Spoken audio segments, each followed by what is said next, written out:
भगवान श्री कृष्ण ने कुरुक्षेत्र के मैदान में महाभारत युद्ध के दौरान अर्जुन को जो ज्ञान दिया था वह गीता के नाम से प्रसिद्ध हुआ। गीता में जीवन की हर समस्याओं का समाधान है।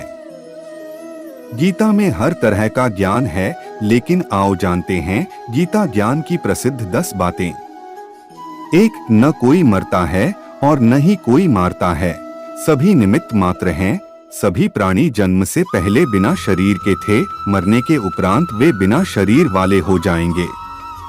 यह तो बीच में ही शरीर वाले देखे जाते हैं, फिर इनका शोक क्यों करते हो।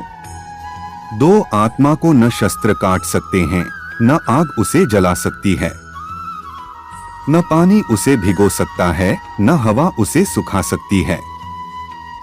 3. हे अर्जुन, तू न शोक करने योग्य मनुष्यों के लिए शोक करता है और पंडितों के से वचनों को कहता है, परंतु जिनके प्राण चले गए हैं उनके लिए और जिनके प्राण नहीं गए हैं उनके लिए भी पंडित जन शोक नहीं करते। एक न एक दिन सभी मारे जाएंगे। कोई आज मर रहा है तो कोई कल मरेगा। यह मृत्यु लोक है और मृत्यु ही सबसे बड़ा रोग है। मृत्यु को छोड़कर अमृत के बारे में सोचो। 4. कर्म पर ही तुम्हारा अधिकार है, लेकिन कर्म के फलों में कभी नहीं, इसलिए कर्म को फल के लिए मत करो और न ही काम करने में तुम्हारी आसक्ति हो।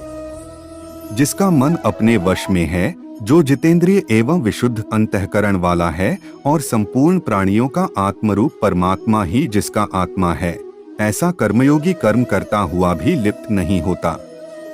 कर्मों में कुशलता को ही योग कहते हैं।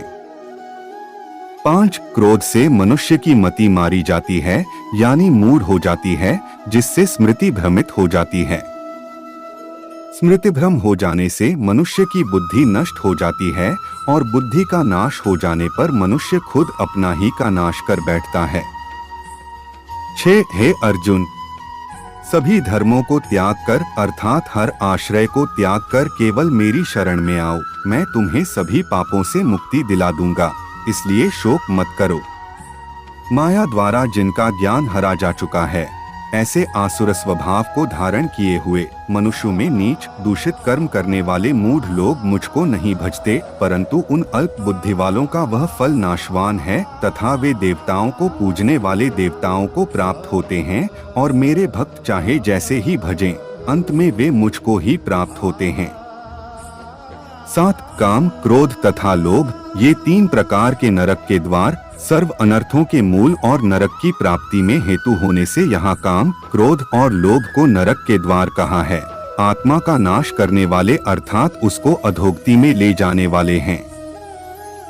अतएव इन तीनों को त्याग देना चाहिए।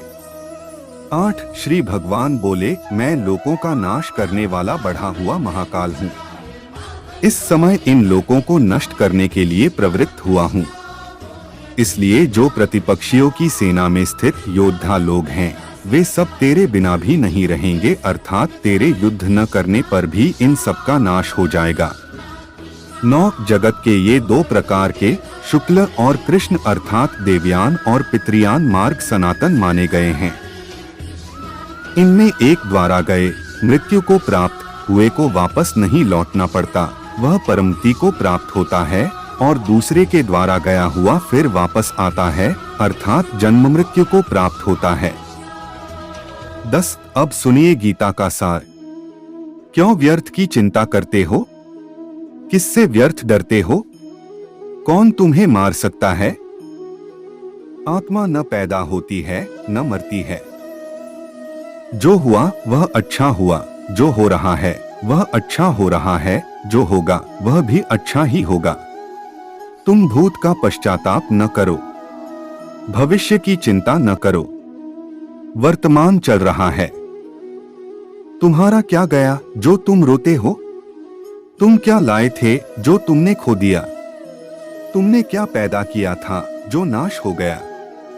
न तुम कुछ लेकर आए, जो लिया यहीं से लिया, जो दिया यहीं पर दिया, जो लिया इसी भगवान से लिया, जो दिया इसी को दिया।